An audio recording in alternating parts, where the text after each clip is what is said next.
Hey, what's up? It's me. I'm your nosy neighbor lady. This is your nosy neighbor lady show.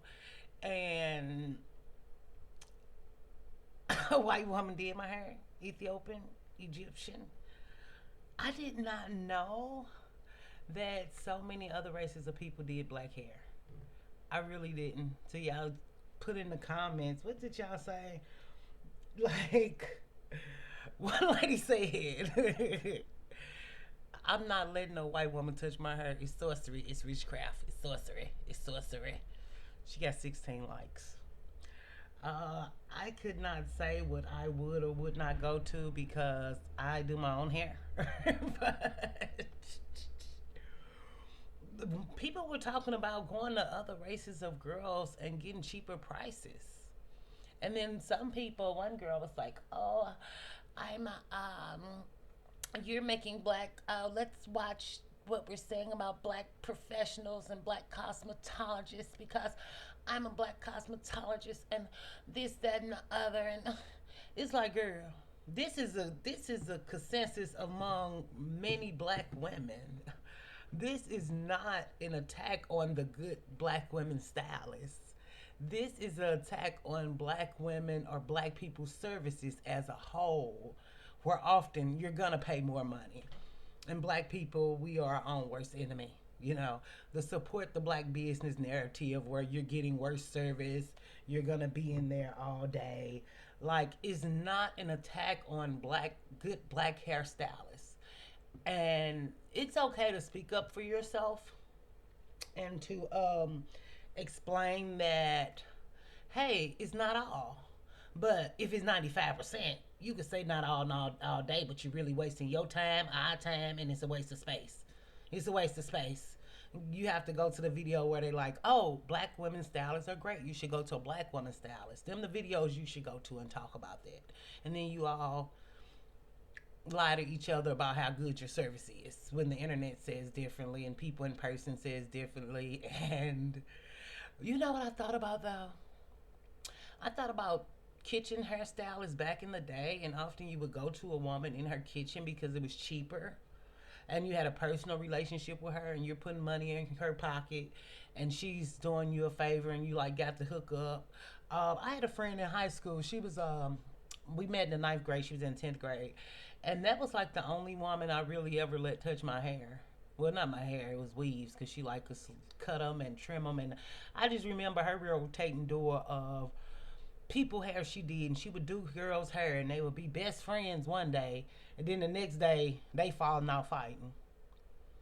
Until one day I realized every time I went to get my hair done, she was taking my hair. And you know how you had the hair and you used the hair, and you like, oh, I could do a ponytail with the rest of this hair. I went back the next day to get my hair. That girl had the hair in her head. I'm like, no wonder that all your clients leave you and don't stay. And then she was bad too, so I think half her clients she was having sex with them, and I guess it wasn't working out. But anyway, it's just like I think that even thinking about when my cousin did hair, she never did my hair, but she it was like a real kick it session. It really was. People be over her house all day and they're kicking it and smoking, drinking. You know what I'm saying? That I think it was a culture. And I think now that we are older and now that black women really don't get along and have a hatred for one another and a strong dislike for one another, we just can't stand to be around each other for real. I think that too. Just being honest. It was a time of bonding. It was spending time, without spending a lot of money.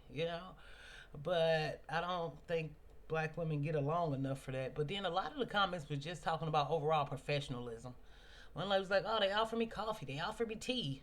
Like, who doesn't want coffee or tea, whether you want it or not? Which people offer me stuff, I don't want it, but it's nice to be offered if you do want it or you feeling thirsty but I think the overall thing is that when you get older and you got a little money and you want to spend it in places that value your dollar, you don't want to be at no place all day long waiting on no service. Who got all day in this time in this climate? You gotta work, you gotta go grocery shopping, you gotta get gas, you gotta do only the Lord knows what else you have to do. Like who wanna be somewhere all day waiting? And that beauty, even with the beauty shop movie and that culture, is dead. And I think that a lot of people are going to other races of people because black hair is $1 billion business. Why wouldn't other people get on in on it? And I also think that from COVID and all them Biden checks, when they was coming out, yeah, women paying $800 for a hairdo or $400 for a hairdo. Biden ain't sending no checks out no more. Biden is in almost 1 foot in the grave and 1 foot out. Like, I think that they kept them prices high because of the Biden checks. And like I always say, just the weaponization of black women not having relationships to go to somebody they trust, or not having a real salon to go to, and the fact that businesses really can't function. Is it a beauty shop somewhere with all black women somewhere? Yeah, maybe somewhere. I haven't seen it, but I'm not going to shop, so I'm not a good person to testify on that. I'm not hitting nobody's shop. But often these girls are like buy suites in like a building and have it set up. But I think that people should go where they want to go. And if a woman wants a white woman or another race of woman to do her hair, that's her business. I don't think you should ostracize her for that. Because even it was a video I saw a while back where they was like, it's a shop in Chicago with men, and I think they were Egyptian or Ethiopians, and people are getting blowouts with the layers and the curls and the feathers. But see, in black America, or in America, we're so like self-serving and it's all about us and so narcissistic that we don't realize there are black people other places in the world and they have black hair. Okay, so they know how to do black hair. And even just for y'all to keep putting in my comments like, oh, I went to this person to get my hair done, I went to that person, it's not even registering. Like, duh, these other races of people can do black hair or 4C hair also. And I just enjoy this conversation more so because it's kind of bringing to the light that even though you have 4C hair, there's nothing wrong with it. Nothing wrong with it.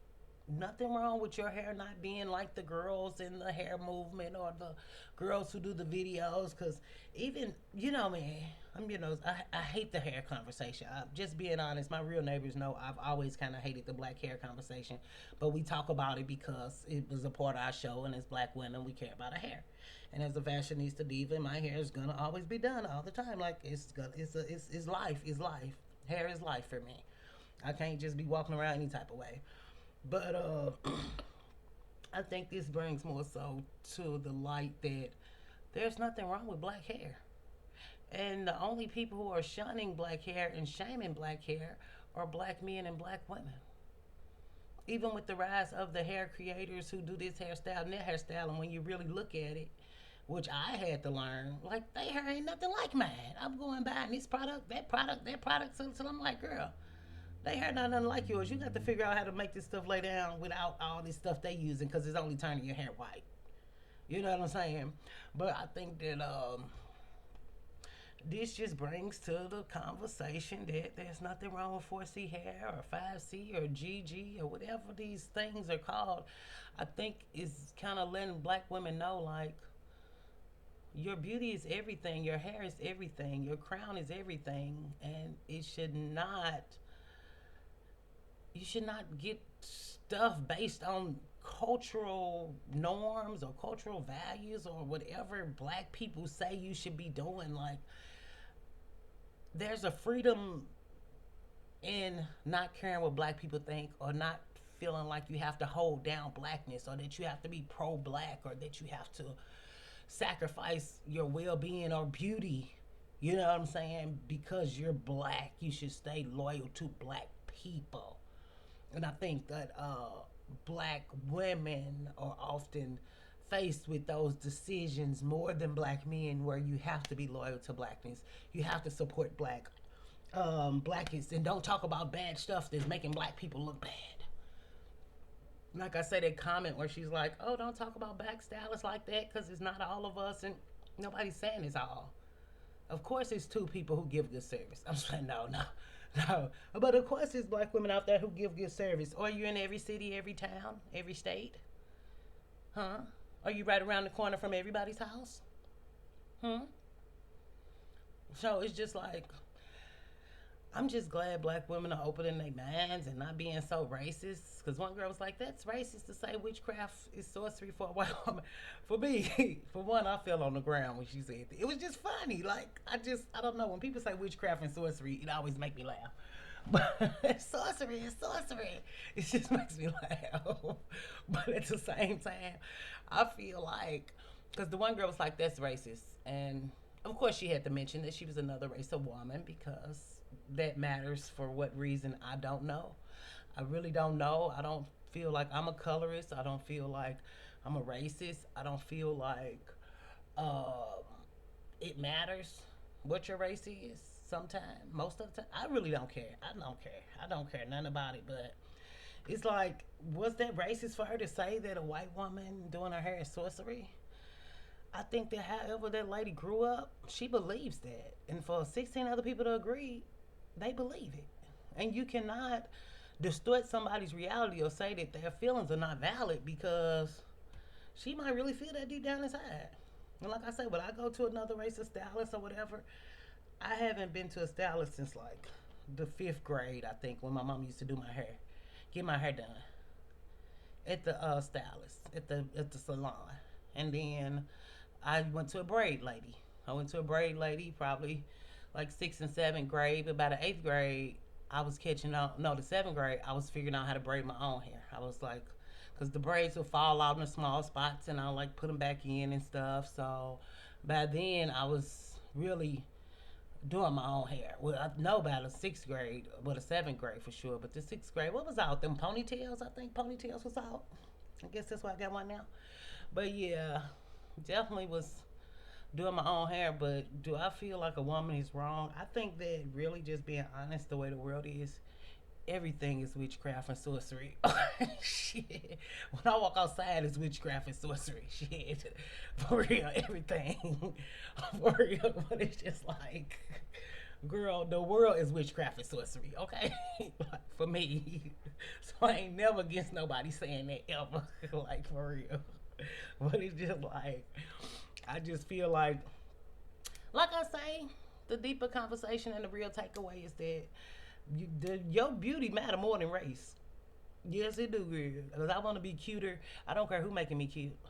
Just like them Shein clothes I buy online. That's toxic and got toxins in them. I'ma still put them toxic clothes on for cheap, okay? So, my beauty transcends race and culture and ethnicity, okay? But wherever you feel comfortable, just like for real, I'm going wherever I feel comfortable. I don't care. I'm going where my money spend the best.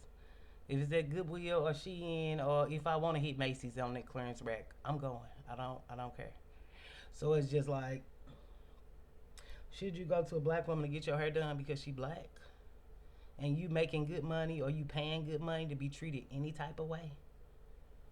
I don't think that's wise. But if you got a good hairstylist of any race, keep her. We just did this video because they was like, well, since you have views on this, you should do this.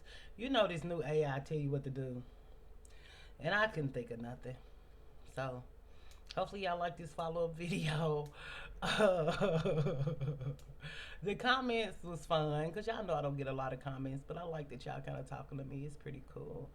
Kind of make me feel like a real creator. But just enjoy your day, enjoy your week. Thank you for your thoughts. I definitely appreciate them.